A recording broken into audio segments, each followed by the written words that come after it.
Can you come home early today? I need to talk to you about something. It's important. If you have something to say, just say it now. It's about our finances. I'd rather discuss it in person. I've got a lot going on. You said that yesterday, too. And the day before. Work is crazy right now. Are you staying late at work again? Yeah, busy with the quarterly reports. That's what you said last quarter, too. What's that supposed to mean? Then text it to me and I'll read it later and reply. I want to talk about money. Money? What money are you talking about exactly?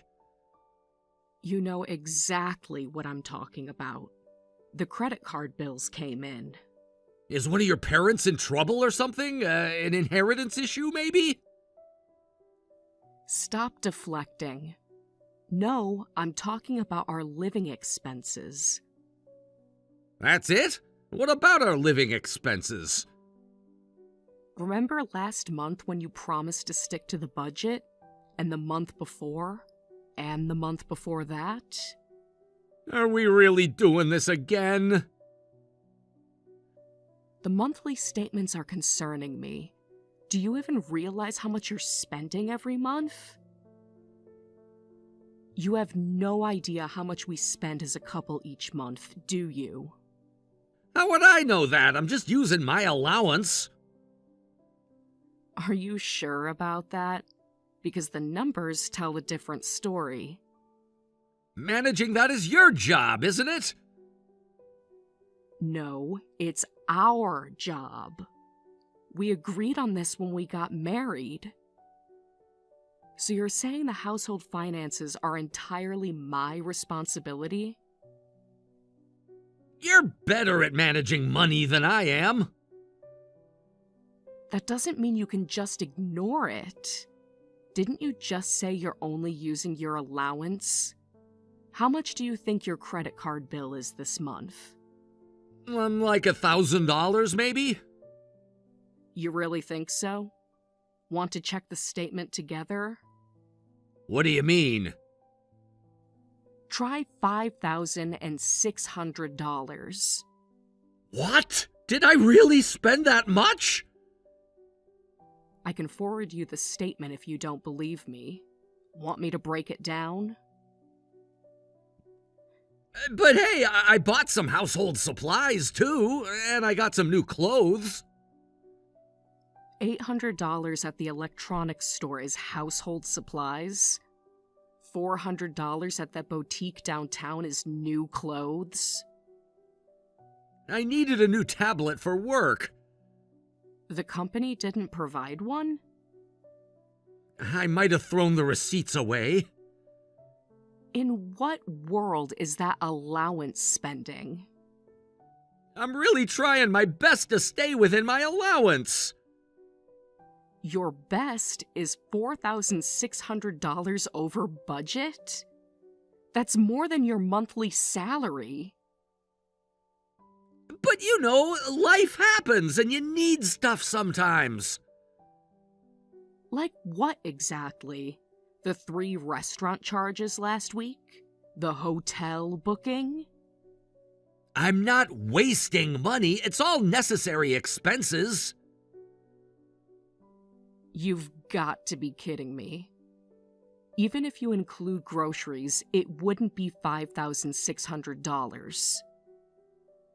I'm the one paying for most things for the house anyway. You don't need to track every penny I spend. Clearly, I do. The $5,600 was your personal spending, wasn't it? Do you not realize how ridiculous this is? But babe, we're a dual-income household. That's not the point, and you know it. We agreed on a budget. Together we make like $160,000 a year. $5,600 is nothing compared to that. most of which I earn. It's not nothing. That's why I'm mad. I give you a generous $1,000 allowance every month. Maybe we should increase it? After this, we agreed you'd manage with that. Just because I don't say anything when you go a little over doesn't mean this is okay. This is way overboard. You're right. I spent a little too much last month. It's not just a little, and it's not just last month. I'll be more conservative this month. You said that last month too, and the month before. So don't be mad! Do you really understand? Saying you'll pay me back doesn't make it okay. I said I'll be more careful. What does more careful mean to you exactly? Because you say that every time. Jeez, Emily, you're so persistent and nagging! Don't change the subject. This is about your spending. Let me guess, me spending money stresses you out? Obviously. I work hard for our savings too, while you just blow through it. Even at home, you're always nagging me to do this or that. We don't need to make a big deal out of money. $5,600 is a big deal. That's 2 months of your salary. Can't you just remind me nicely? I've tried that. I'm mad because you don't listen when I do remind you nicely. And at home, you leave me to do all the housework. I help sometimes. When? Last month? Would it kill you to do a few things yourself? Okay, I get it already. You're really turning into a nagging grandma. And you're turning into an irresponsible teenager. Except teenagers usually spend their own money. Remember what it was like when we got married? It's only been 2 years, but you've changed so much! That's my line. You used to be so much more responsible. What happened to the man I married? I'm still the same person. The credit card bills say otherwise.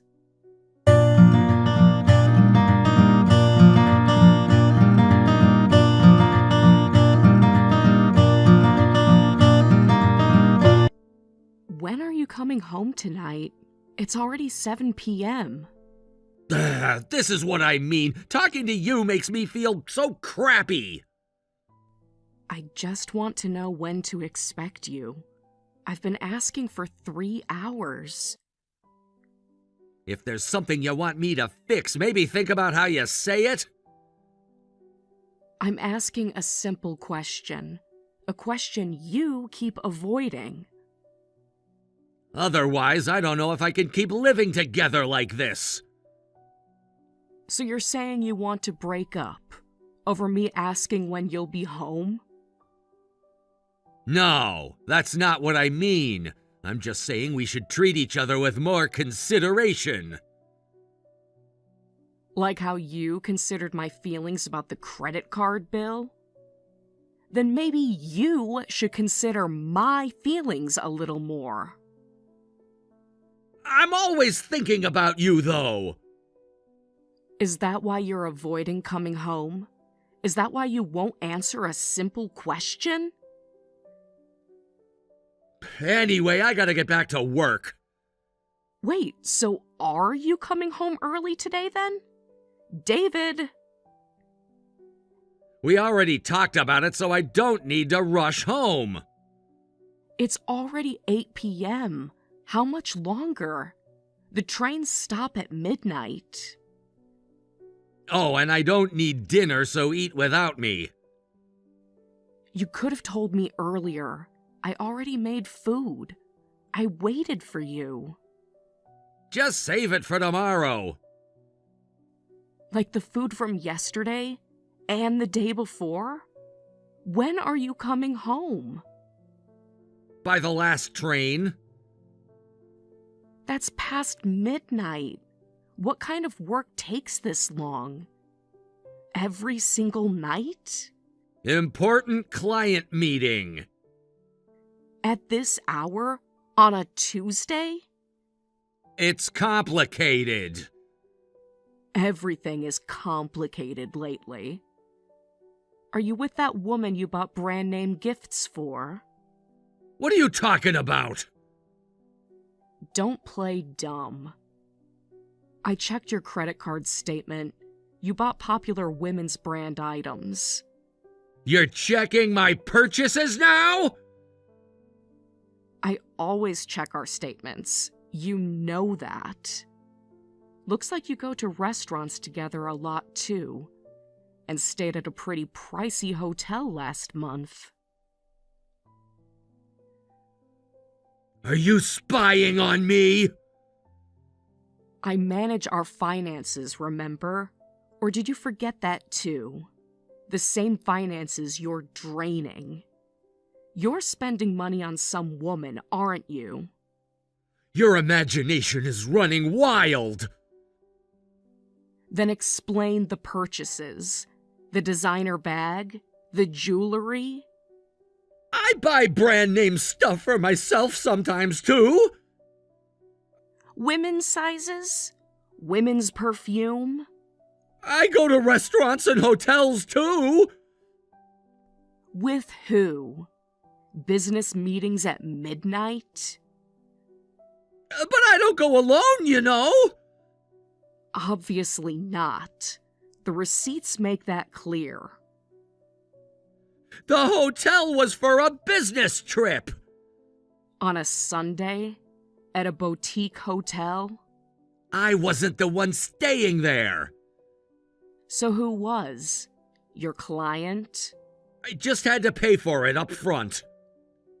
For who? Answer me. I already got reimbursed by my company. Then give me that reimbursement money.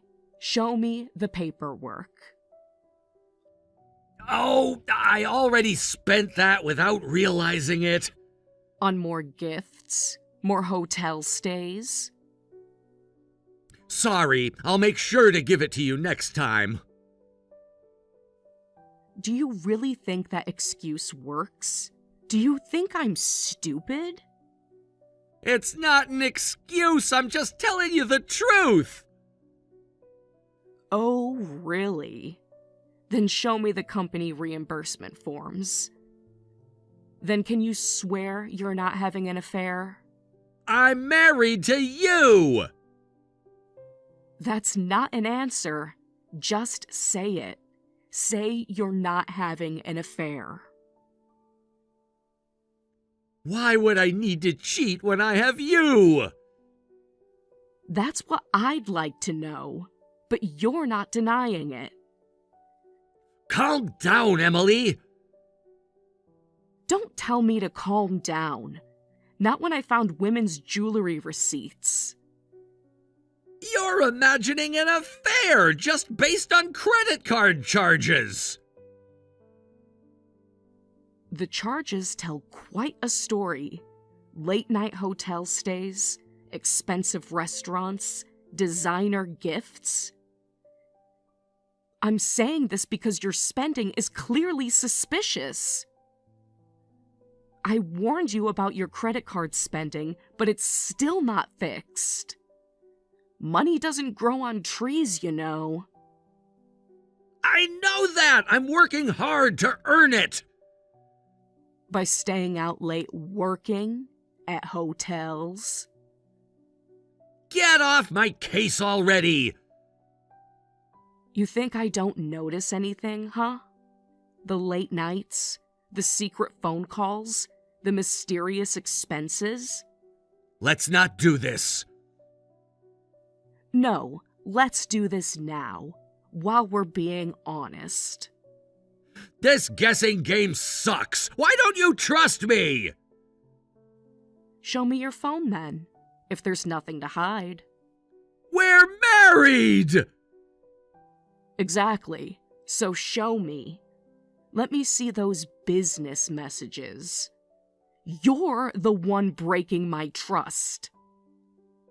I'm telling you, you're overthinking it.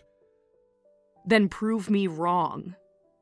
Work is really busy right now. Too busy to come home, but not too busy for hotels? Too busy to answer my texts, but not too busy for fancy dinners? I don't have time for an affair! So if work wasn't busy, you would be having an affair? Is that what you're saying? That's not what I mean! Then what do you mean? Because it sounds like a confession. I'm definitely not cheating, okay? Prove it. Show me the messages. Show me the receipts. Fine, whatever. Hey! Don't you dare walk away from this. You're the one who brought it up and now you're pissed? The nerve! Normally, you should apologize. Why should I apologize? Do you have any proof I'm cheating? Besides the receipts? Besides the late nights? Besides the lies? No, so I guess you're in the wrong here. The gifts? The hotel stays? The women's clothing? The jewelry? I'm sorry. Happy now? You're really not sincere at all. That's the best you can do? You too. What did I do wrong exactly? Trust my husband? Work hard for our future? I only suspected cheating because I care about you. Some way of showing it. By spending our savings on another woman? I'll overlook it this time. Overlook what exactly? My suspicious behavior? But don't say stupid things like this again. Stupid things like the truth? There won't be a next time. What? What does that mean? So you were cheating? I knew it. You're still denying it? After that slip? You can't talk your way out of it this time. Your mistress came to the house.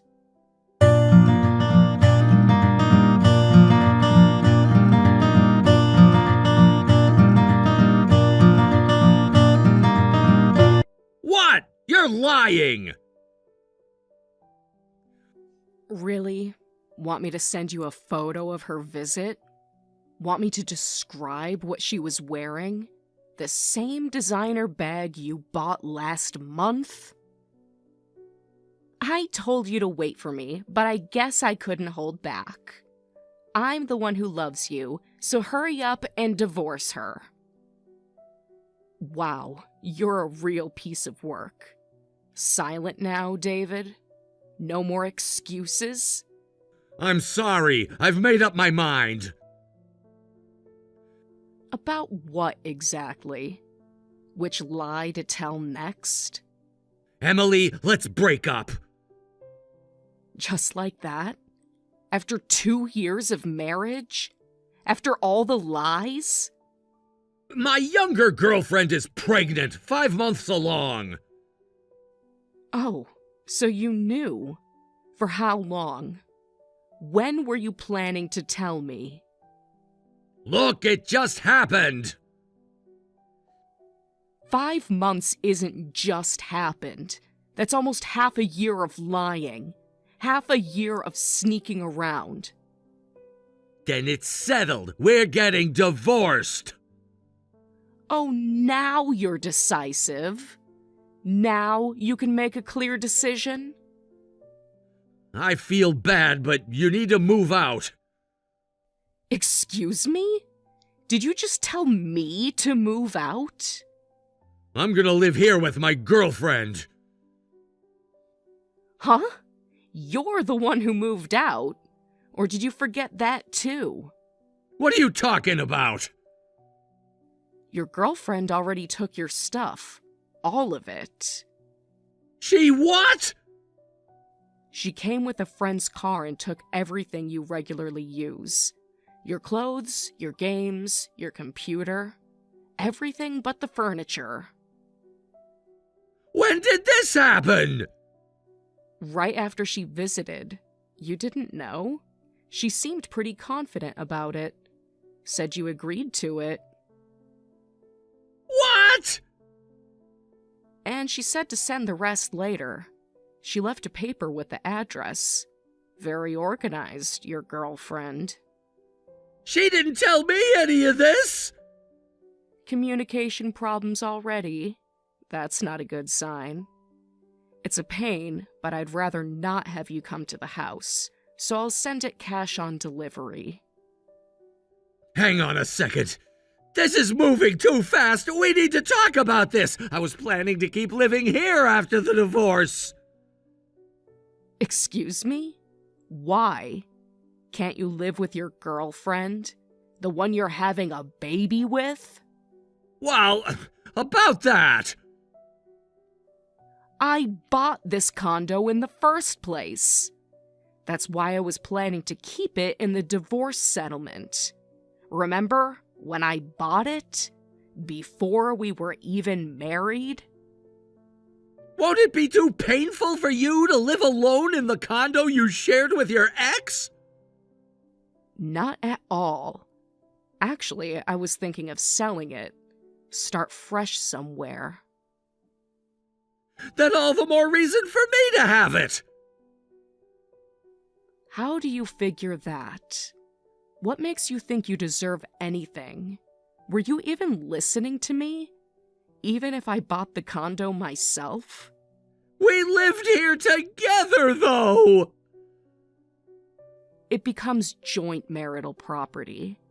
Look, that would be the case if I bought it after we were married, but I bought this place when I was single, so it's not included in the division of assets. I already checked with a lawyer. Wait, really? Yes, check with a lawyer if you don't believe me, though you might want to save that money for child support. Fine, then I'll take cash instead. How much do I get? Well, we've been married 2 years, and in that time we saved about $160,000. So I get $80,000 then. What are you talking about? You think you deserve half? After what you did? You're also paying alimony for cheating. You don't have any savings, do you?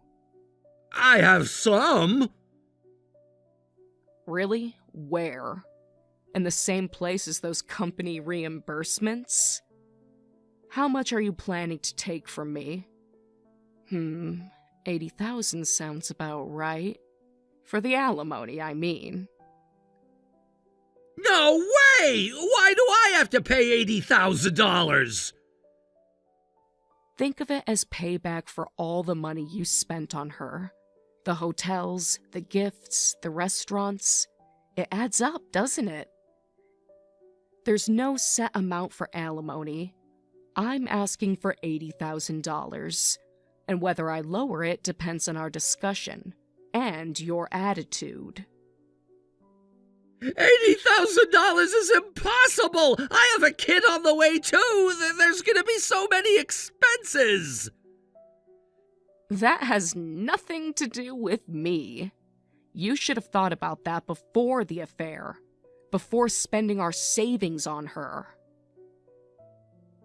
You're not hurting for cash, right? You make good money! I won't even have a place to live! Well, that's because you had an affair. You made your choices. Every hotel stay was a choice. Every gift was a choice. Every lie was a choice. Anyway, I'm going to talk to a lawyer, so let's discuss the divorce and money soon. What about Friday night this week for the divorce talk? I'll check with the lawyer first. I want everything documented. Can we do it now? Obviously not. You're not at home? Are you still at work? Yeah, I came back to my parents' house, where I should have stayed. Then let's meet near your parents' place. I'll come to you. No way. I don't want to see you. I can't call a lawyer on short notice. We don't need a lawyer, do we? We can work this out ourselves.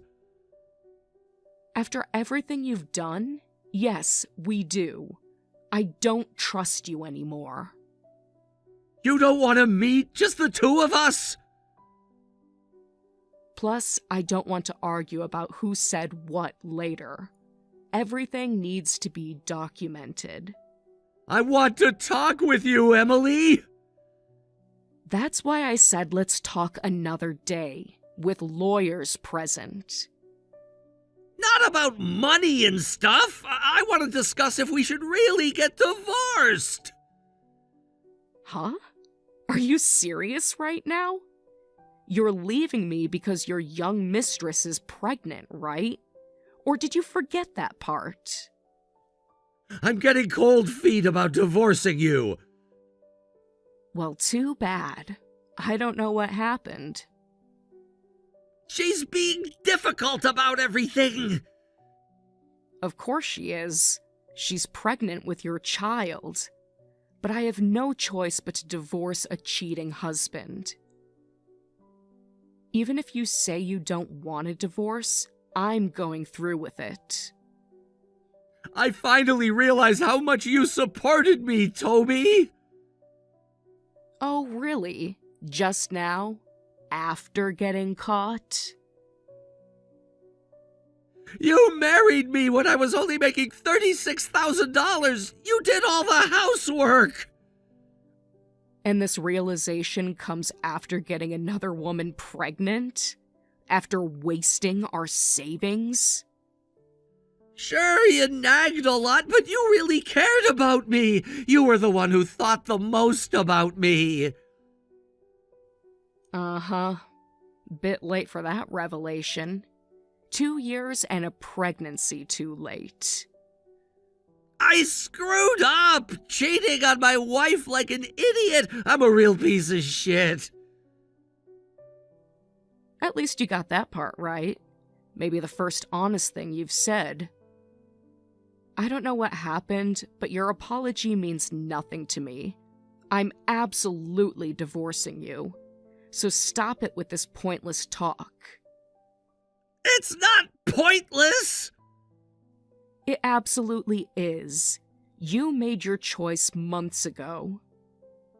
Our lives are on the line here. Your life, maybe. I'll be fine. I still have my job, my savings, my self-respect. You don't mean that. All I want is to cut ties with you as soon as possible. The baby might not even be mine. Really? Now you question it? After 5 months? I don't care. It has nothing to do with me. I guess you can't count on younger women. And whose fault is that? Who chased after her? Who spent our money on her? When I brought up money, she looked down on me for being poor. She said she doesn't want to get married. So now you're crawling back? Because she rejected you? I made up my mind to get divorced, but then she said to just pay child support. How convenient for her. Got all the gifts, got the baby, now just wants the money. Did you brag about being rich to her or something? Mention living in a high-rise condo? Are you seriously trying to blame me for this? For your affair? With my own stuff! I had never said anything like that, though! I've seriously had it with you. You're only making $36,000, but you wasted my hard-earned money on an affair with a younger woman and got her pregnant. Now that she dumped you and is demanding child support, you want to come crawling back? How stupid do you think I am? That's not it! I just finally realized how good you are to me! Too little, too late. 2 years too late. A pregnancy too late. What's wrong with you, realizing my good qualities when you're already married? I mean, I understand it better now! Understand what? How much money you wasted? How many lies you told? Fine, let's pretend it's true. But no matter what you say, I'm getting divorced. I'm really, really sorry. I'll turn over a new leaf. Save it for your next wife, or your girlfriend. Whoever will have you. I won't waste money anymore. Please reconsider the divorce. I already said no. How many times do I have to say it? We both worked, but I got stuck with the chores while you sucked me dry financially. I hoped you'd go back to being the hardworking David from when we got married. But you're a hopeless idiot. A cheating, lying, hopeless idiot.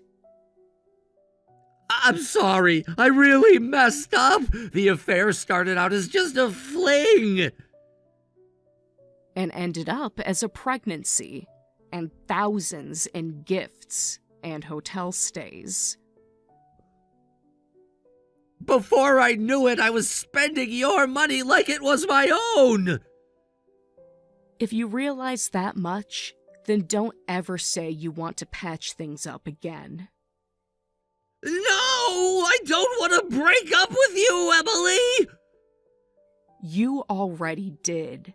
5 months ago, when you started the affair. I can't make it on my own! Please don't abandon me! That's rich coming from the cheater. You abandoned our marriage long ago. I'm divorcing you. I'm resolved to never again support a foolish man. Don't contact me again except through the lawyers. We're done.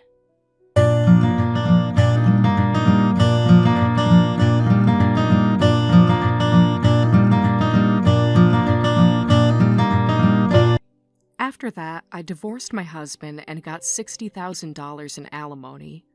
Of course, I got alimony from the mistress, too, so I ended up with more than I gave my ex-husband in the divorce settlement. The lawyers were actually surprised at how quickly she agreed to pay.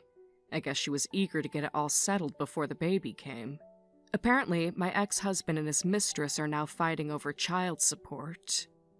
The last I heard, they can't even agree on the terms of a DNA test.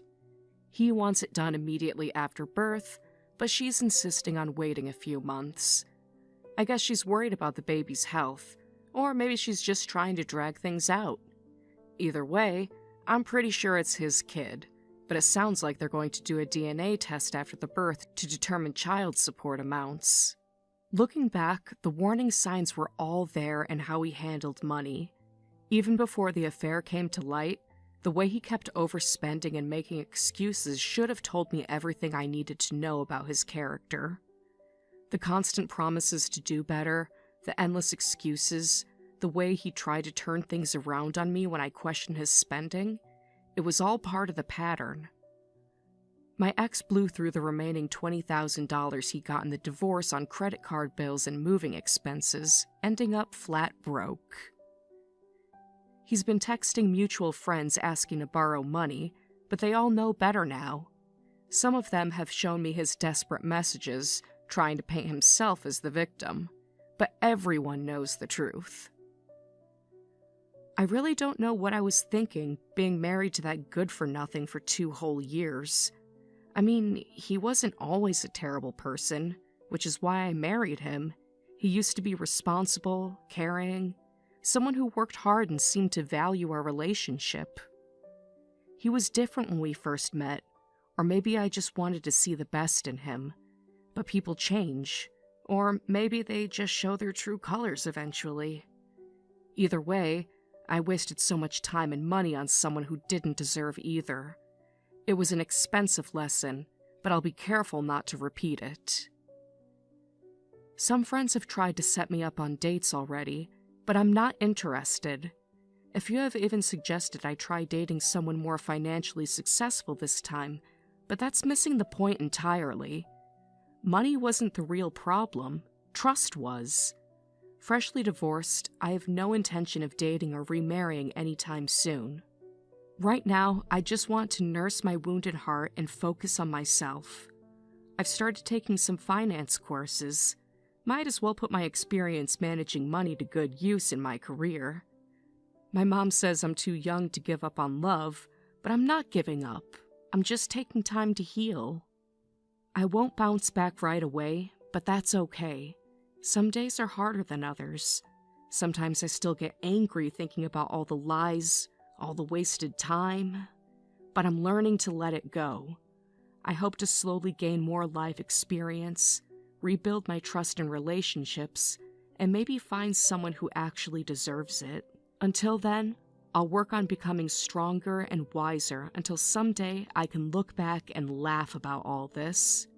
At least I got out before wasting any more years on him. In the end, that's what matters, knowing when to walk away. Why are you still staying at our house? I asked Dad, but seriously, how long are you planning to stick around? Even though I'm hospitalized, the fact that you're still staying at home is seriously irritating. You're not even family, yet you're living here like it's yours. It's honestly exhausting. June, how's your health? Are you doing okay? I heard the surgery schedule's been decided. I know the cost is going to be pretty high, but don't worry. I'm going to support you with everything I've got, okay? Huh? What's with that reaction? Get over yourself already. You're just a stepmother. You're acting like you're some sort of real parent. But let me make one thing clear. Not even once have I ever thought of you as family. This isn't something you should be saying under these circumstances. I'm genuinely concerned about you, you know? Hearing that from a woman who cozies up to Dad just to swindle money out of him sounds so fake, it's laughable. Swindle money? Are you still on about that? We've been living together for 3 years now, haven't we? Even I've developed feelings for you in my own way. That's why I'm truly worried about you and want to help however I can. Oh, spare me the act. I've already heard everything from Dad, okay? He told me it's your fault that his company went under. Sure, things might be rough now, but Dad still thinks about me first. He said he'd make sure I can have any surgery I need. Wait, what are you even talking about? Your dad's company had already gone under before I even met him. And that's also because of you. Thanks to you, Dad is super unhappy now, and it's all your fault. Did Davis really tell you that? I think there's some misunderstandings here. Are you sure you didn't mishear something, June? As if I'd mishear that. You're just a trashy woman making Dad miserable. Get out already. Let me talk to Dad about this. Please calm down. I'll get back to you once I've sorted things out.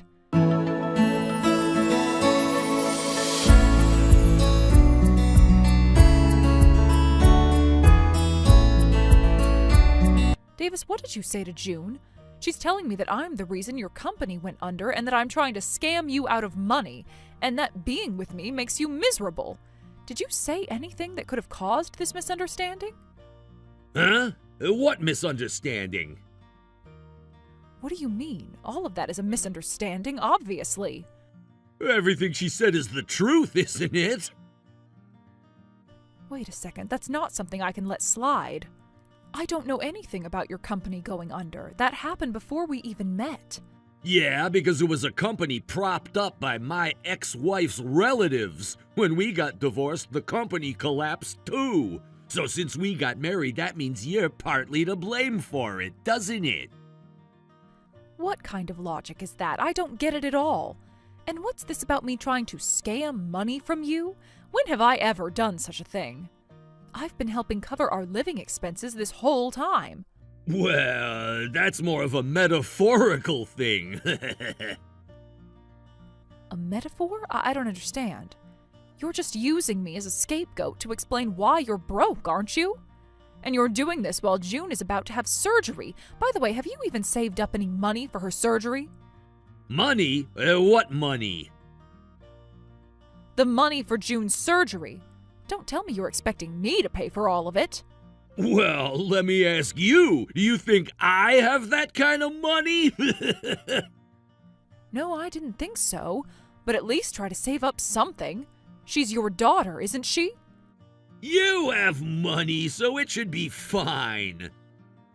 You're seriously calling me a scam artist and a trash woman, but now you expect me to foot the bill? If you want me to pay, the least you can do is clear my name and convince June of the truth. Got it. Yeah, I'll do it when I feel like it. Also, when are you planning to come back home? Where are you even staying right now?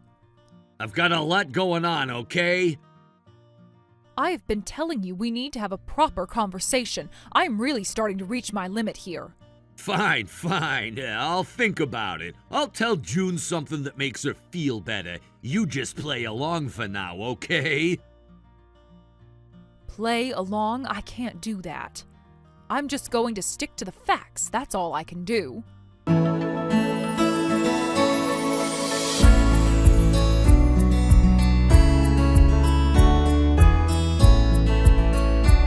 Has the house been cleaned up yet? Make sure you throw out all your stuff too, all right? Wait, cleaning up the house? What are you talking about? And what do you mean by my stuff? I'm talking about your belongings, duh. When are you going to leave? Make sure you're out before I'm admitted to the hospital, all right? You want me to leave? Are you serious right now? Didn't you talk this over with your dad? Oh, I talked to him. And guess what? After our chat, it's clear that you're no longer needed in our family. You're basically garbage to us. What on earth are you talking about? Dad said you tricked him. He wanted to pay for my surgery, but all his money has been drained by you. He said he's only been putting up with you because he has no other choice and has to rely on you to foot the bill. Honestly, it's pathetic. What kind of scumbag are you? Hold on a second. You're not seriously believing all of that, are you? Of course I believe it. Why wouldn't I believe my dad, you lying piece of trash? You've got to stop this. Calm down and try to think clearly for once. Do you really believe I'd do something like that? I understand wanting to trust your father, but after everything that's happened, don't you see how wrong this all sounds? I don't care what you think. Just pack up and get out. I don't want to see your face anymore. If you're still here when I get out of the hospital, I will personally make sure you're gone. That's enough. The way you're talking is cruel. If you keep this up, you're going to regret it later. Regret? The only one who's going to regret anything is you. Your days of leeching off me and Dad are over. Didn't you say you saw me as your own daughter? Of course I did. We've lived together for 3 years. I've been doing everything I can to build a good relationship with you.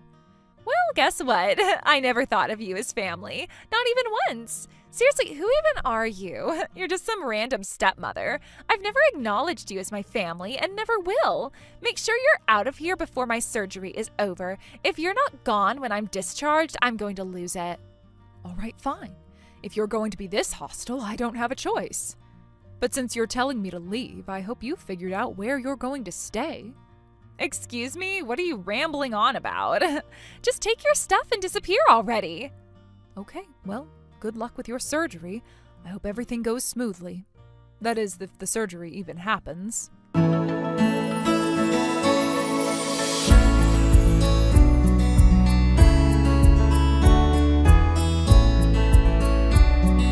Where are you right now? Why are you asking?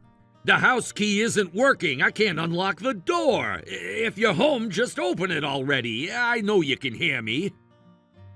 Oh, so you still thought you could come back here, huh? What? You're the one who told me to come back, remember? I honestly didn't think you'd actually show up. You've been gone for a whole month without a word. I assumed you weren't coming back. Just open the door. It's freezing out here.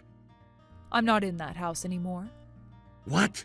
What do you mean? Where are you? I don't see why I need to tell you that. That house is my property, and I'm free to do with it as I please, including changing the locks. You changed the lock? What the hell? Oh, don't act surprised. You've been living in my house rent-free, not contributing a dime, and then you disappear to hang out with someone else. Now you want me to just let you back in because it's cold? Oh, get real. Wait a second. Renly, what's going on here? I've had enough. I'm filing for divorce. I've already sent the papers to your workplace, along with documentation of your infidelity. What? Infidelity? What the hell are you talking about? I'm done with this life. The house is mine, and I've already decided to put it on the market. Don't even think about trying to claim any of it. I've already handled everything, and your share has been offset by the damages. Damages? What damages? I have no idea what you're even saying. Oh, and about Jane's surgery, I've decided I won't be covering the costs anymore. What? But the surgery's tomorrow, isn't it? And? She's been in the hospital preparing for this surgery, right? We've already paid for the previous procedures, haven't we? Speaking of the previous surgeries, you'll need to pay me back for those. Remember, I loaned you that money, and I made sure to have proper documentation. Wait. I can't understand any of this. What are you even saying? That's not my problem. You'll be hearing from my lawyer soon. If you have any questions, you can ask them. Renly, please, wait! Are you serious about the divorce? Didn't June tell me herself? Apparently I've made you both miserable. And honestly, when I think about it, I can only remember being happy for the first 6 months of our marriage. After that, it's been nothing but dealing with June's tantrums and trying to support you financially and emotionally. I haven't had a chance to think about my own happiness. But I need you! You can't just walk away like this. What are you talking about? Yeah, I'm done with broke, unfaithful losers like you. Goodbye. Oh, and do give my regards to your daughter. Just know I'll be collecting every penny you owe me. Be ready for that.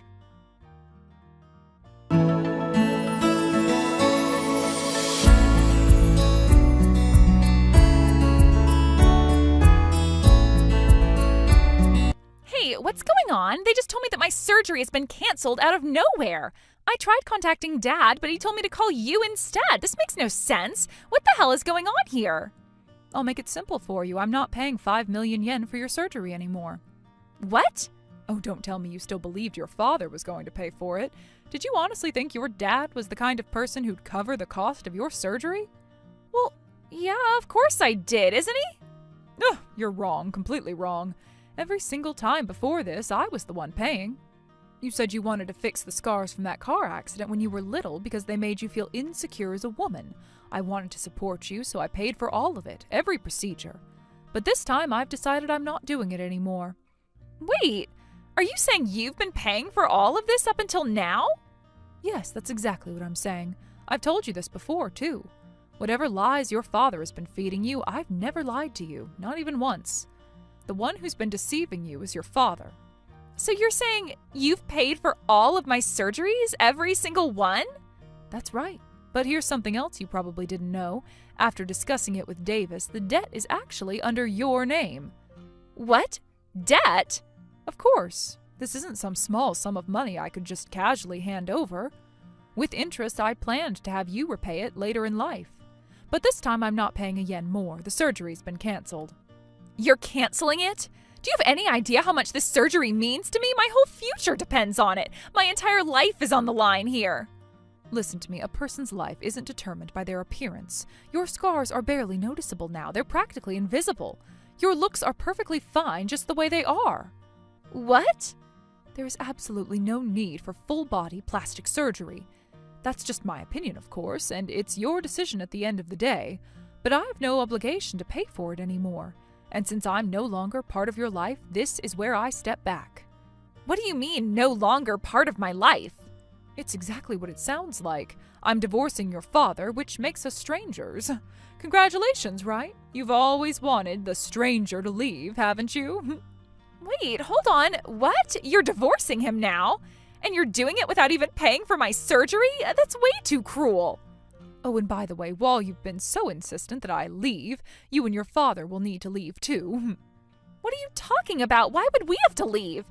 That house, I've decided to sell it. What? That's right. It's my house, originally my mother's house, actually. When you and Davis moved in, I allowed it because it was convenient for us all. But now that I've looked into it, the property value has increased significantly.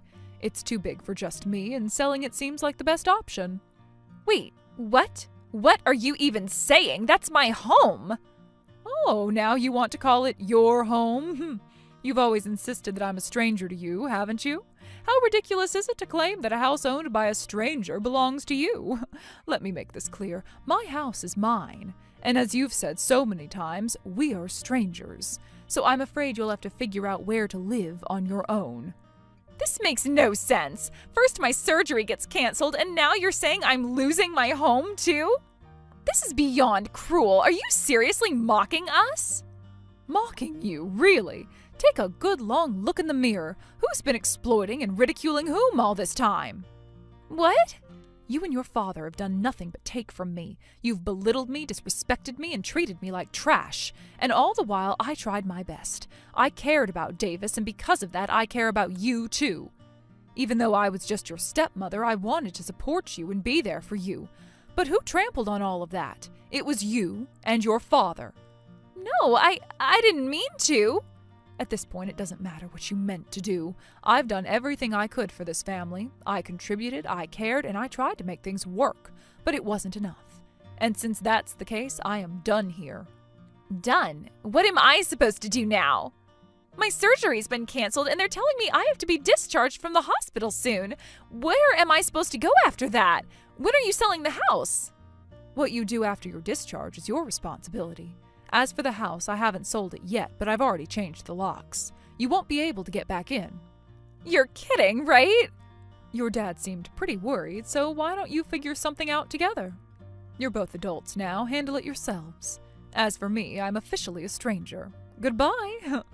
You took care of us all this time, and now you're just abandoning us? What am I supposed to do if I don't even have a home to go back to?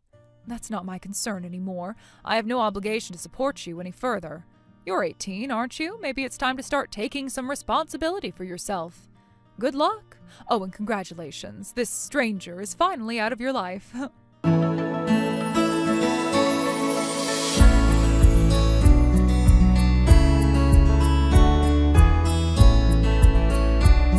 Hey, Renly, I'd like to talk to you for a bit. Is that okay?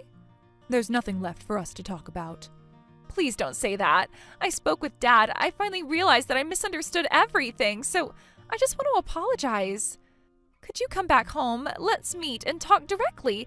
Dad's sorry too, and honestly, if we don't sort this out, we're in a real bind. We need to get back into the house. I refuse. Wait, why? Huh? Because I don't want to, that's why. Excuse me? After everything I'm saying here? Yeah, no, I don't care. So no thanks. Wait a second, Renly, I'm apologizing here. Dad's apologizing too, and he's genuinely reflecting on everything. Can't you at least give us a chance to talk? I misunderstood, that's all. That's all it was. Let me be blunt. Do you honestly think your apology is worth anything to me at this point? What? What are you saying? What I mean is your apology holds zero value to me now. None. And let me guess, Davis told you to contact me, didn't he? The two of you are panicking because you've got nowhere to live and no money to your name. So you thought you'd reach out to me, didn't you? Well, I'll save you some trouble. Nothing you say will change my mind. You don't understand, though. The hospital bill was outrageously expensive. I scraped together what little I could from my savings and even borrowed from friends, but it's just not enough. I can't pay it. When I brought it up to Dad, he said I had to talk to you about the house. What am I supposed to do here? I am completely stuck. Don't ask me, June. I'm not your mother, and I'm not your guardian. What you do from now on is your own problem. Talk it over with that father of yours, or figure it out yourself. But Renly, I really thought of you as my mom. I looked up to you so much. Please don't even bother with such obvious lies at this point. You're pathetic. Do you even realize how transparent you are? You're as bad as your father. No surprise there. Just stop contacting me. Like you said before, we're strangers now, so stay that way.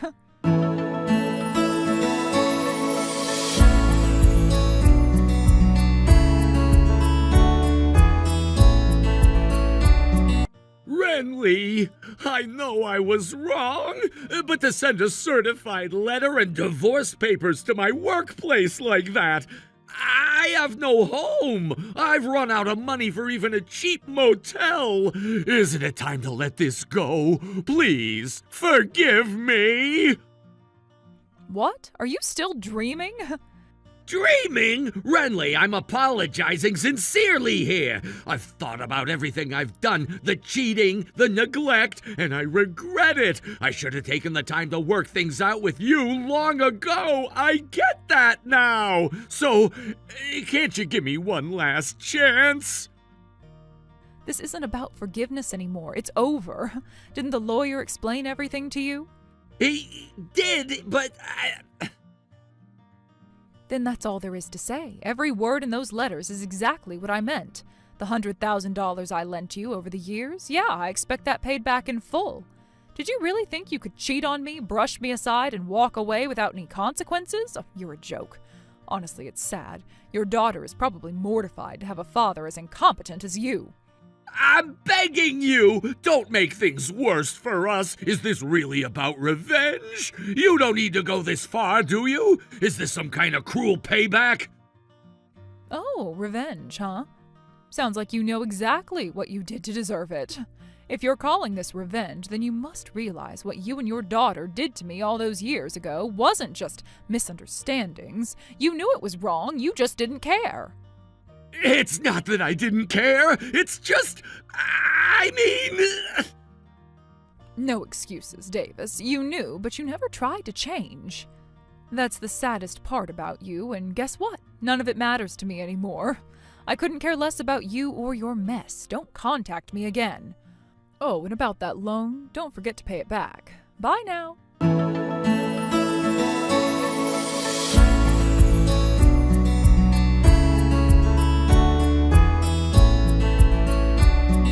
Renly, do you have a moment? I'd like to meet if possible. There's something I need to talk to you about. Who is this? Please don't say that. It's me, June. Oh, June! I'd completely forgotten about you. So what do you want? If you're asking me to meet, my answer is no. And if you're here to ask for money, let me stop you right now. I don't have any to lend. No, I'm not texting you to borrow money. Oh, you're not? Then what on earth do you want from me? I wanted to thank you. That's all. Thank me? For what exactly? For paying for my surgery. You covered the costs, didn't you? I went back and reread some of the messages you sent me before about how you were worried about my scars. It made me realize I might have treated you unfairly. I started thinking maybe I was the one who did something really awful. So I just wanted to say thank you for helping me back then. I didn't appreciate it properly at the time, and that was wrong of me. Well, a thank you. After all this time, what am I supposed to do with that? I understand how it must sound saying this now. I know you probably think we'll never meet again, and I know what my father and I did to you was unforgivable. But even so, I felt like I couldn't move forward without at least expressing my gratitude to you. You did something kind for me, and I didn't even acknowledge it properly. That's why I'm reaching out now. June, you seem different somehow, like you've changed. You're still young, you know, you've got time. Focus on moving forward and doing better from now on. About the surgery costs you paid for, I've decided I'm going to work hard to pay it all back. I'm done with the idea of getting full body cosmetic surgery. I've stopped pursuing that entirely. Oh, is that so? Yes. I've come to believe in the last words you said to me. The last words I said? Wait, what did I even say? You told me there wasn't anything wrong with the way I looked. And after thinking about it, I realized that you might be right. Maybe I'm not as terrible looking as I thought. So from here on, I'm going to try harder to improve myself. Not my appearance, but who I am as a person. I'm truly sorry for how I treated you in the past, and I really mean it when I say thank you for everything you've done for me. If you've come to understand that, then I'm glad. And remember, as you move forward, make sure to keep your father's mistakes as a lesson in what not to do.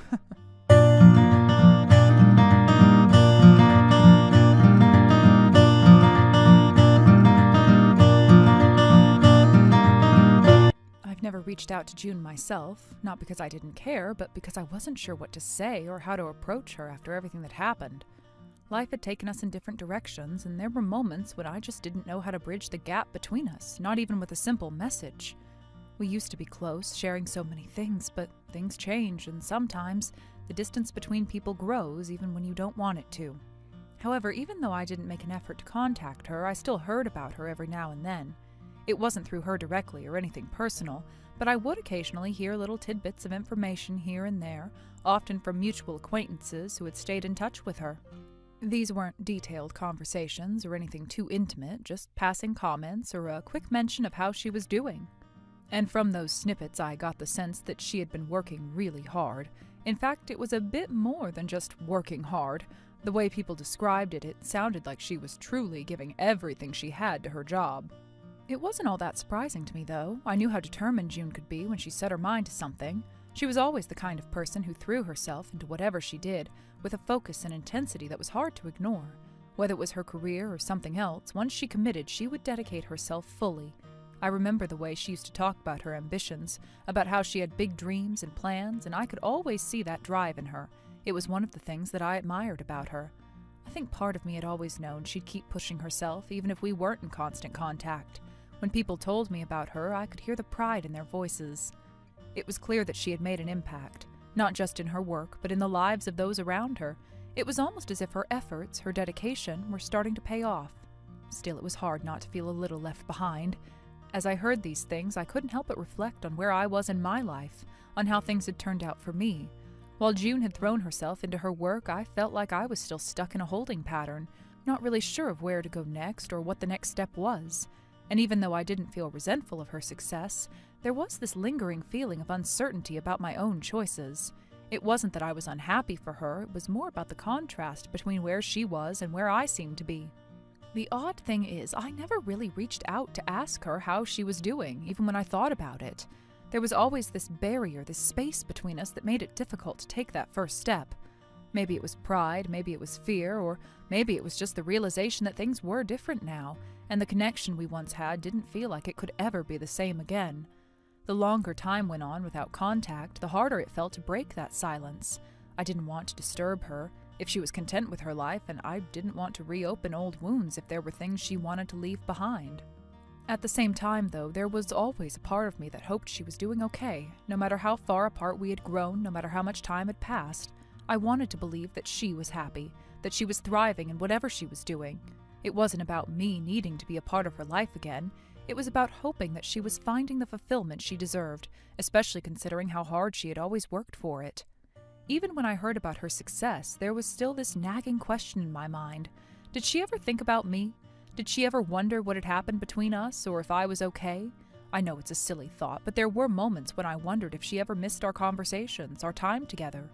There were so many memories, some good, some bad, but they were all a part of the story of who we were. And now I was just hearing about her secondhand from people who weren't a part of the life we used to share. In a way, hearing these things about June, even from a distance, gave me a sense of closure. I didn't need to have a deep conversation with her or even rebuild our connection. Knowing that she was doing well, that she was working hard and making something of herself was enough for me. It was enough to know that she had found her way, even if our paths no longer crossed. I don't know if I'll ever reach out to her. The thought crosses my mind occasionally, but it's always accompanied by doubt. What would I say? Would it even matter? The time that had passed felt like a wall, and I wasn't sure how or if I could break through it. But for now, I'm content with what I know. She's working hard, and I believe she's doing well. Maybe that's enough for now, and maybe one day, if the moment feels right, we'll find our way back to each other. But until then, I'll continue on my own path, hoping that she's happy and fulfilled in everything she does, just as I hope for myself. However, as for Davis, things have only continued to go from bad to worse. It's strange, isn't it? We have our moments of struggle, but there are some people whose lives seem to spiral uncontrollably, no matter how much they try to get things back on track. Davis is one of those people. A few years ago, he had a decent job, nothing spectacular, but enough to get by. He always seemed to be doing well on the surface, but deep down, I think he was always searching for something more, always trying to fill a void that was never truly satisfied. But it's hard to pretend everything's fine when everything is falling apart beneath you. The company he worked for eventually let him go. It wasn't really a surprise, considering his increasingly erratic behavior and the way his personal life seemed to bleed into his professional one. He had always been a bit careless, reckless even. With the choices he made, and now it was catching up with him, he couldn't hide behind the facade of stability anymore. Then, to make matters worse, there's the issue with the woman he was having an affair with. The whole situation was a mess from the start, a ticking time bomb that was bound to explode. Her husband found out, and it wasn't just a matter of betrayal. It turned into a full-blown legal battle. The man filed a lawsuit accusing Davis of causing harm and emotional distress. Davis didn't take it seriously at first. After all, he thought he could get away with it, as he often did with things. But now it's something he can't ignore. The weight of the legal pressure, combined with his professional downfall, seems to be taking its toll on him. Now he's buried under a mountain of debt, struggling to pay back loans and facing the consequences of his actions. His financial situation is a nightmare, and it's not like there's any clear path for him to escape it. He burned bridges with most of his friends, including me, and there's no one left to turn to for help. All the mistakes he made, the lies, the poor choices, have come back to haunt him. It's almost like watching a slow-motion train wreck. You can see it happening, but there's nothing anyone can do to stop it. And honestly, at this point, I don't know if there's any hope left for him. He's always been a bit of a troublemaker, but now it's like he's beyond redemption. Every time I hear about his situation, it's like one bad thing after another. There's no moment of relief, no glimpse of light at the end of the tunnel. It's all just darkness for him right now, and it's hard to see how he'll ever get out of it. It's strange, though. Part of me feels a little sorry for him. I've known Davis for a long time, and while he's made some terrible decisions, I never thought it would end like this. But then again, I also can't help but feel a little frustrated with him. After all, this is the result of his own choices. He could have chosen a different path, could have made better decisions, but he didn't. Instead, he let his greed, his selfishness, and his inability to think things through control his life. Now he's reaping what he sowed, and it's painful to watch. I suppose it's a reminder that not everyone's going to make it out okay. We all want to believe that people can turn things around, that there's always a way out of a bad situation, but sometimes there isn't.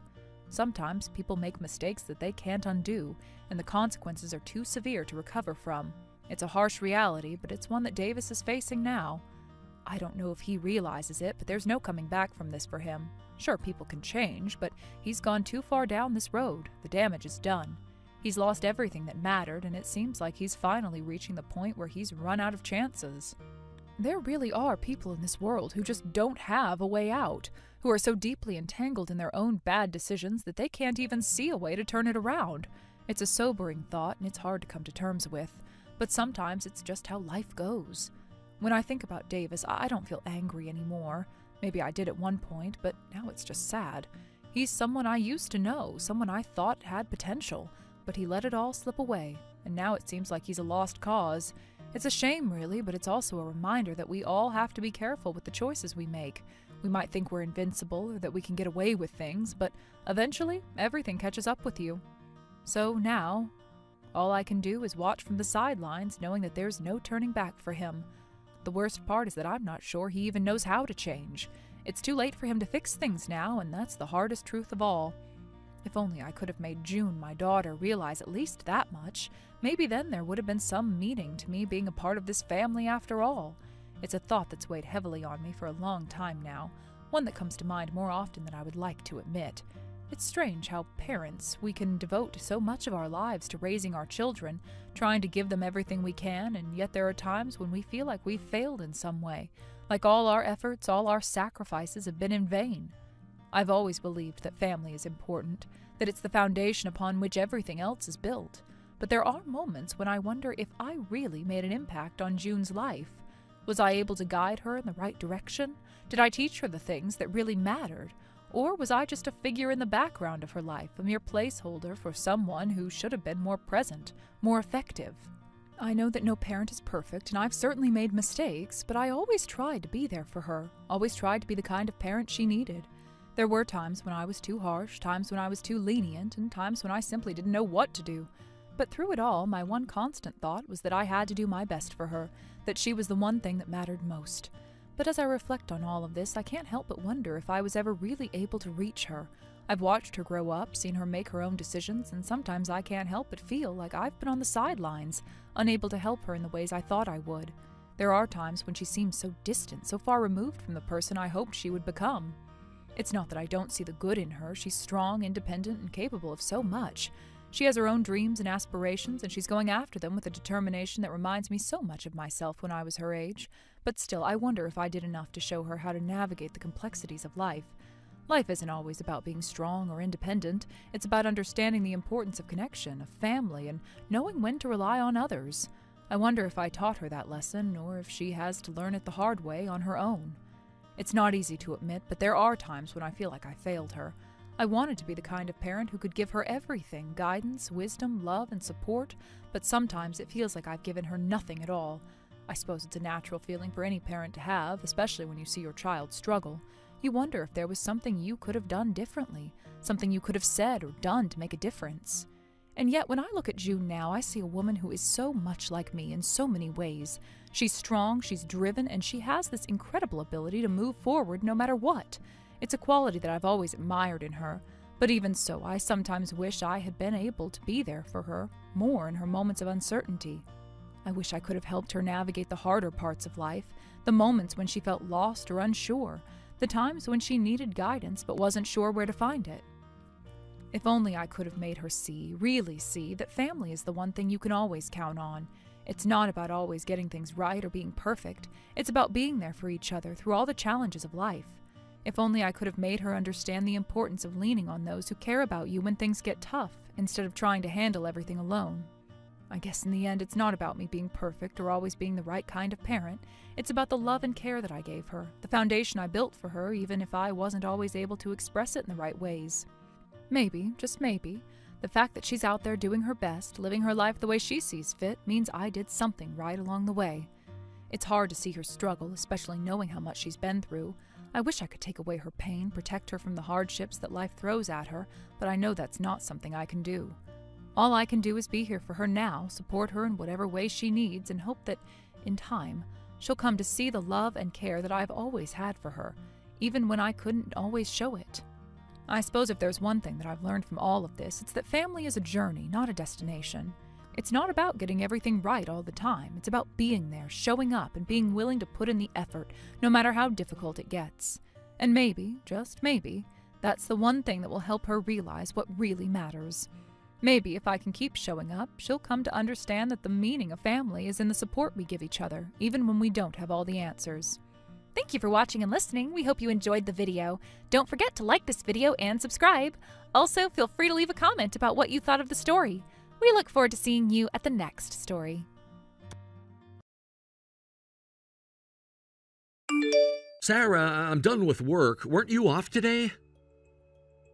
Yeah, none of my part-time jobs scheduled me today. I've already made dinner, too. Thanks. Did you get to relax today? Yes, it was nice having a full day off for once, though it flew by so quickly. Been a while since you had a whole day to yourself, hasn't it? Yeah, feels like forever, honestly. What'd you do with your free time? Caught up on some cleaning, did some meal prep for the week. You know, boring stuff. That doesn't sound very relaxing. Well, things need to get done, right? But it was supposed to be your day off. I did watch that new drama I've been wanting to see. At least there's that. Glad you got to rest. But are you sure you're okay? What do you mean by okay? Well, you've been working almost every day lately between all your part-time jobs. Just wondering if you're getting burned out. Thanks for worrying about me, but I'm totally fine. Please don't worry about it, Mike. When was the last time you had a proper weekend off? I had today off. That's not what I meant, and you know it. I know. You were a stay-at-home wife since we got married, then suddenly you started working all these jobs. Kinda hard not to worry. Well, I guess I see your point, but this is something I want to do. What changed? You seemed happy being at home before. Nothing really changed. I just started thinking about our future more. What about our future? You know, just wanting to be more prepared. I get that, but you don't need to work this much. My income is more than enough for us to live comfortably. I know that. We've never struggled with money. Your job is very stable. The bills are all paid on time. There's no reason for you to push yourself so hard. It makes me happy that you say that. I'm really grateful for everything you do. Thanks to you, we have a stable life. Is there something specific you're worried about? No, nothing specific. Just thinking ahead. Then why do you need to push yourself so hard? I just don't want to depend on you completely. We might have kids in the future. And what if you got sick and couldn't work? That's quite a leap from being a stay-at-home wife. Is it wrong to plan ahead? Well, I can't say that's impossible.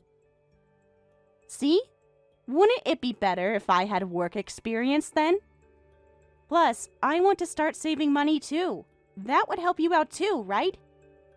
You know I've always handled our finances fine, but yes, having savings never hurts. I'm already handling our savings and investments, but having you contribute would definitely help. Exactly. So, please don't worry. I just want to do my part as your wife. Something still feels off about all this. Why would anything be off? Just a feeling, I guess. Well, when you put it that way. I understand. I can't really argue when you put it like that. Good. Thank you. But please reconsider how much you're working. I've got it all planned out. What's the plan then?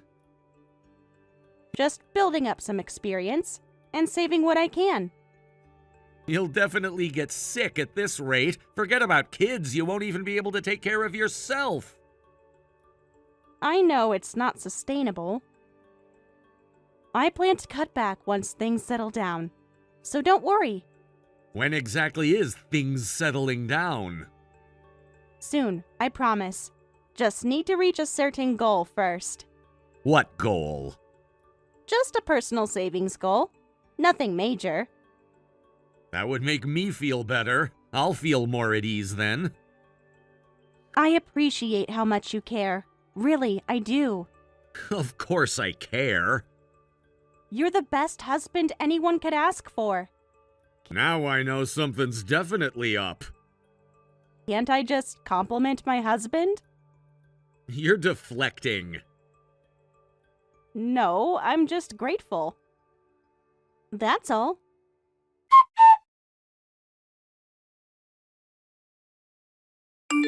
Oh, and one more thing. I meant to ask you yesterday, but forgot.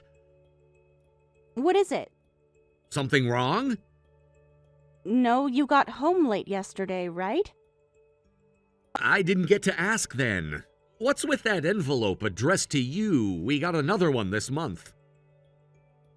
Oh, that's nothing really. Since I just started these jobs recently, I had to submit some paperwork to City Hall. Just getting some notices back about that. So don't worry about it. This is the third envelope this month. They're really thorough with paperwork. All from different places, though? Different departments, probably. Oh, okay. That's fine then. Well, I'm about to head home. Want me to pick up anything? I already ate, so I'm good. Good work today, Mike. You too. Did you eat properly? Not just convenience store food? Made some rice and vegetables. Nothing fancy. Then I'll stop by the convenience store. Is there any dinner left? Just some stir-fry. There's rice too. Want me to heat it up? Or should I pick up some sides from the store? How long ago did you eat? About an hour ago. Couldn't wait, sorry. That's fine. I was running late anyway. I'll grab something. Man, I'm exhausted. Might fall asleep as soon as I get home. You okay? Working at the cafe and the shop today? And helped out at the daycare. 3 jobs in one day? The daycare was just for a few hours. I won't lecture you about working again, but please take care of yourself. I know. I'm managing my health, don't worry. You say that, but you look more tired every day. It's not that bad. All this working, is there something you want to buy? Just tell me and I'll get it for you. I told you it's for the future. It's nothing you need to worry about. You keep saying that. Because it's true. Well, if you say so, but another envelope came today. Really? Just leave it on the counter. I'll look at it when I get home. That's fine, but why is it from a law firm? What? You looked at it? Without my permission? Getting defensive all of a sudden? Because you're going through my mail. No, I didn't open it, but you can see who sent it without opening it. Still. Wouldn't any husband be concerned if his wife was getting letters from lawyers? Or is there something I should know about? There's nothing to worry about. I mean, remember when I scraped that car? You know, the Watsons' car next door. The incident from 3 months ago? Yes, that one. Yeah, but wasn't that already settled? These are just follow-up documents about that. Really, don't worry about it. Why would a law firm be involved in a minor scrape? The Watsons are just being thorough. We handled that through insurance. They wanted additional documentation. You should have just said that from the start, otherwise I might start thinking weird things. What kind of weird things? Like maybe you're hiding something from me. Why would you think that? Because you're acting strange. No, I'm not. I don't like doubting my wife. Just tell me if anything's going on, okay? Yeah, you're right. I will. Promise.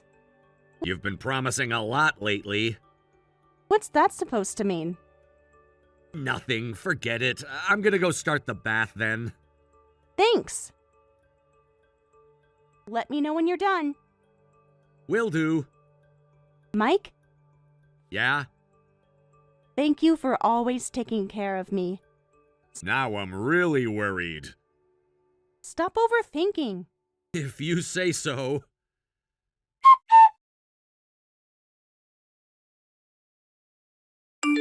Mike, when are you coming home today? Dinner's ready. Oh, you're already home? Yeah. It's rare for me to be home before you, though. Yeah, sorry about that. No worries. I can reheat everything. Made your favorite curry. Actually, I won't be able to make it home tonight. Huh? Why not? Work? Now I'm meeting someone. This late? Who? I'm out of state, so I'll stay here tonight.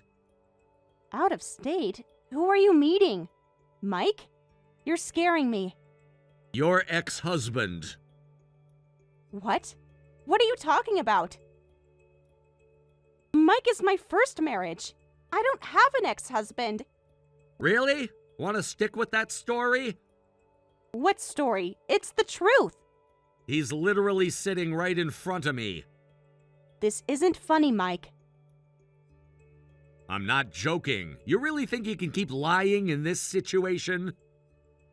There must be some mistake. There's no mistake. He's not here anymore, but I also met your son.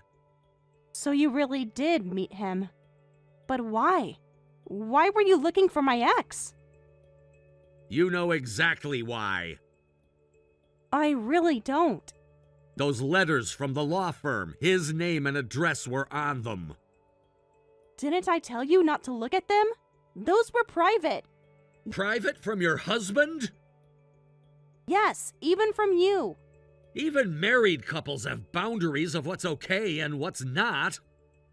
You crossed a line. I crossed a line. Yes. After you lied about being married before? That was different. How? It was in the past. It didn't matter anymore. Didn't matter, you have a child! That was all behind me. Behind you? Yes, I moved on. With a sick child you abandoned? I didn't abandon him. No? We had an agreement. An agreement you're not holding up. What do you mean? I know you lied to your dad to borrow $10,000. That was because I had circumstances. I needed the money For what? to handle things. Handle what things? Private things. I know about those too. What do you mean? You haven't paid any child support at all. That's right, but it's not what you think. What should I think? It's complicated. And your ex has been struggling because of it. Struggling? That can't be true. He never said anything until now. Did you ever ask? He should have told me. When? You blocked his number. That's because he was being difficult. That's because he was being considerate about your new life. Then he should have kept being considerate, suddenly demanding all the back payments and threatening legal action if I don't pay. Thanks to him, I'm in this mess. It's such a hassle. A hassle? Yes, I had a new life. He obviously has his reasons. What reasons could justify ruining everything? Did you actually read those letters? No, I threw them away. Yes, I did. Your son is sick and they needed money for treatment. Then you understand, right? Why he's trying to pressure me now. Pressure you? Yes, using our son to get money. Your ex hasn't done anything wrong. So you're saying I should pay? I'm happily married to you now, and my past child is getting in the way. Getting in the way? That's your son you're talking about. I divorced right after he was born. He's practically a stranger. Besides, I got the $10,000 ready, and I started working to pay back Dad. Nobody has the right to complain. Is that why you suddenly started all these jobs? Yes, to fix this mess. You only did that because you were afraid of legal action, not for your son's sake. Who cares about the reason? The end result is the same. This is between me and my ex. You have no right to get involved. As your husband, I think I do. This has nothing to do with us. It has everything to do with us. How? Because I married you thinking I knew who you were.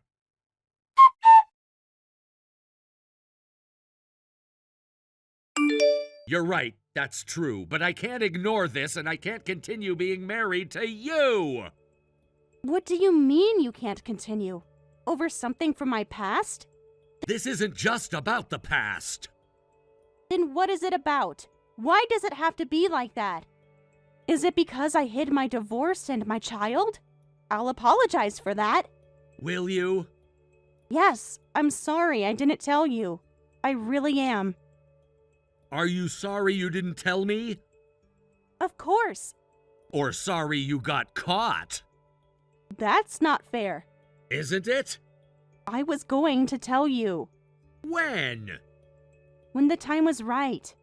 And when would that be? I don't know. After you handled everything? Yes, exactly. So I would never know about your son? It would have been better that way. Better for who? For everyone. For our marriage. That's not really the issue. Then what is? The divorce itself. I don't think you're solely to blame, and the custody arrangement was between you two. If you both agreed to it, I have nothing to say about that. See? You understand. So why are you so angry? Because of what you're doing now. What am I doing? You're abandoning your child. I'm not. I gave him to his father. And your responsibilities? I'm paying now, aren't I? Only because you got caught. Then what's your problem? I'm fixing it. Remember what you said? That your current happiness is being ruined by your son? Well, isn't it true? He suddenly appeared in our lives. He didn't appear, he was always there. But we were happy without him. The fact that you can say that so casually shows you're not fit to be a mother. That's cruel. Is it? You didn't pay child support, and even after finding out your son is sick, this is your attitude. I'm paying now. Because you have to. Does the reason matter? Yes, it matters. How could I trust someone like you to care for my children? But that's different because I divorced him. I haven't divorced you. Our children would be different. Different how? Because they would be ours. And your son isn't yours? That's not what I meant. What did you mean? Our family would be different. Of course I'd take good care of any children we have. So what you're really saying is if we got divorced, you wouldn't care about our kids either. No, that would never happen. You're right. See? Because I'm divorcing you before we have children. Don't twist my words like that. Please, let's talk about this. I'm not twisting anything. That's exactly what you meant. If you really cared about your son, you could have told me the truth and asked for help with the money. You didn't need to lie to your father. But that would have ruined my life. Everything I built with you. Exactly. That's why you couldn't do it. Because you care more about yourself than your child. That's not true. No? I care about our future. Your son's well-being means nothing to you. That's who you really are. That's such a cruel thing to say. After everything we've been through. You're the cruel one. To your son, to your father, to me. This is the consequence of all your dishonest actions. Accept it. Please, don't do this. It's already done. We can work this out. There's nothing to work out. I'll do better. It's too late for that. Please. Goodbye, Sarah.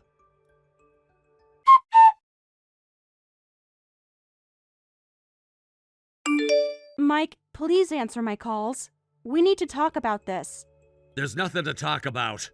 You can't just end things like this. Watch me. At least let me explain everything properly.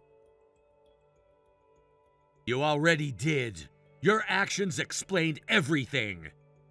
What about our home? I've already contacted a lawyer. So quickly? Unlike you, I don't hide things. What about all our plans? What plans? The ones you made while lying to me? I never lied about loving you. But you lied about everything else? Not everything. Your previous marriage, your son, the loans, the letters. I was scared. Of what? Losing you. So you kept lying. I had to. No, you chose to. What else could I do? Be honest from the start. You wouldn't have married me. So you trapped me with lies. I didn't trap you. What would you call it? I protected our happiness. Your happiness, not mine, not your son's. He has his father. And his mother? I made my choice. Yes, you did. I chose you. No, you chose yourself. That's not fair. Life isn't fair. I know that better than anyone. Your son knows it better. Stop bringing him up. Why? Does it make you uncomfortable? Yes. Good. What do you want from me? Nothing. Not anymore. There must be something. Just get help. What? Professional help. I'm not crazy. No, just selfish. Is that what his father told you? He didn't have to. Then why are you doing this? Because it's right.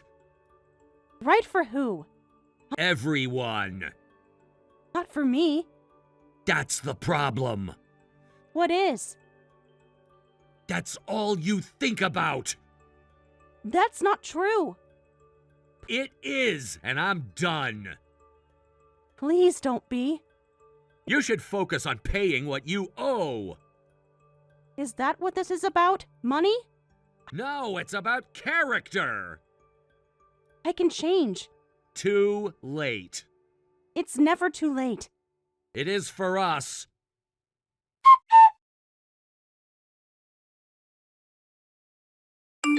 After that, Sarah and I got divorced. Her father, learning about everything she'd done, cut ties with her.